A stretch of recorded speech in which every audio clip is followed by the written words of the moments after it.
राधे राधे दोस्तों। श्री कृष्ण ने अपनी एक लीला के माध्यम से इस संसार को ये बताया कि वो ब्रह्मचारी थे, वो योगेश्वर थे।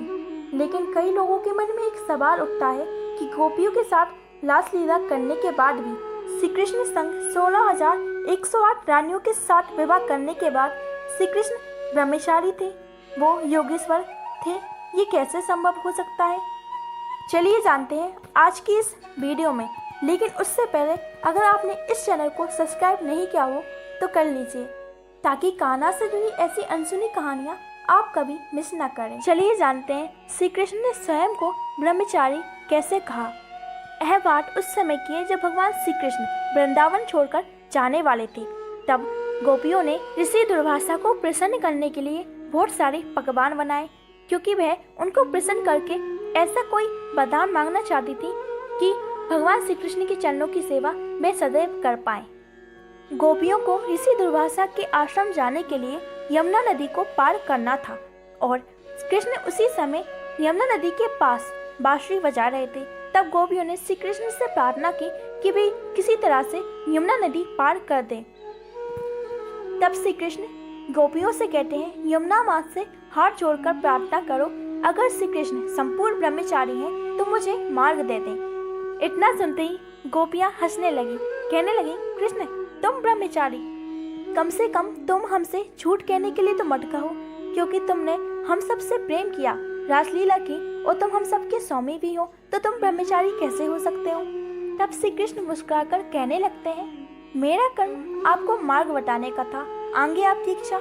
गोपियां हाथ जोड़कर माता यमुना से कहती हैं, अगर श्री कृष्ण संपूर्ण ब्रह्मचारी हैं तो हमें मार्ग दे दें। ये देखकर गोपियां हैरान हो जाती हैं कि माता यमुना ने 2 भागों में बंटकर गोपियों को मार्ग दे दिया। गोपियों की हैरानी का कोई ठिकाना ही नहीं था, लेकिन फिर भी वो जल्दी से भोजन लेकर ऋषि दुर्वासा के पास जाती हैं। ऋषि दुर्वासा भोजन को देखकर प्रसन्न हो जाते हैं और गोपियों को ये वरदान देते हैं कि वे सदैव श्री कृष्ण के हृदय में वास करेंगी और धरती पर श्री कृष्ण की लीला समाप्त होने के बाद अनंत काल तक वे श्री कृष्ण की सेवा करेंगी। जब जाते हुए भी गोपियों के पास फिर समस्या आई कि वे यमुना को पार कैसे करें। तब ऋषि दुर्वासा कहते हैं, आप यमुना माँ से ये कहिए कि अगर ऋषि दुर्वासा ने कुछ भी ना खाया हो तो वो मुझे मार्ग दे दें। अब गोपियाँ फिर हैरान, अभी अभी ऋषि दुर्वासा ने हमारा लाया हुआ भोजन तो खाया है, फिर वो हमसे झूठ बोलने के लिए क्यों कह रहे हैं, कान्हा की तरह? खैर, आज्ञा पालन तो करनी ही होगी। वो सभी गोपियाँ यमुना माँ से प्रार्थना करती हैं, हे यमुना माँ, अगर ऋषि दुर्वासा ने आज कुछ भी ना खाया हो तो वो हमें मार्ग दे दें। इतना सुनते ही यमुना माँ ने 2 हिस्सों में बंटकर मार्ग दे दिया। अब गोपियों की हैरानी का कोई ठिकाना ही नहीं था। लेकिन गोपियाँ अपने आप को किसी तरह से संभाल कर यमुना पार करके श्री कृष्ण के पास जाती हैं और कहती हैं, ना तुम संपूर्ण ब्रह्मचारी हो और ना ही ऋषि दुर्वासा भूखे थे, लेकिन तुम दोनों ने हमसे झूठ बोलने को क्यों कहा कन्हैया? क्या है इसके पीछे का राज? और यमुना माँ ने हम सबका झूठ सुनकर हमें मार्ग भी दे दिया। तब भगवान श्री कृष्ण समझाते हैं, वास्तव में वे हमेशा से योगेश्वर थे और हमेशा योगेश्वर ही रहेंगे।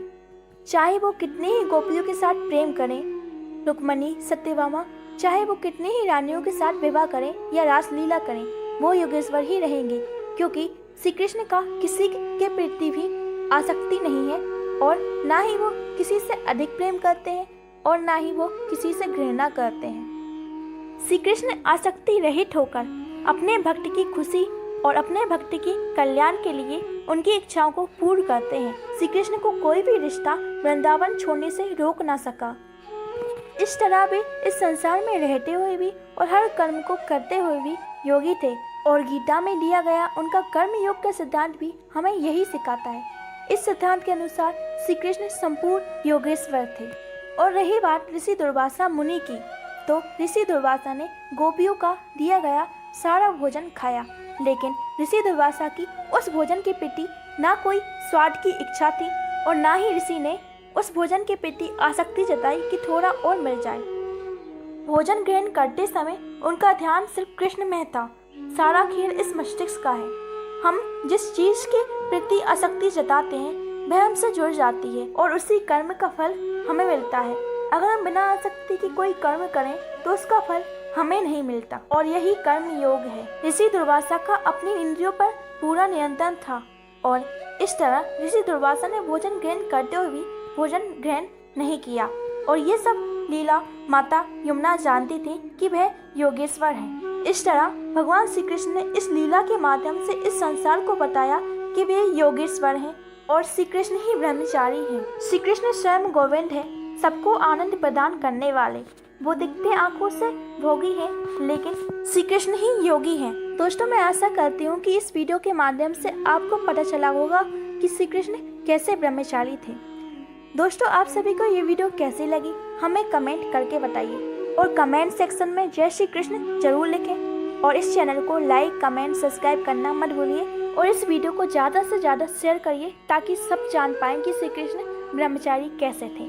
अब मैं आपको मिलूंगी एक और नई खास वीडियो के साथ। तब तक के लिए राधे राधे।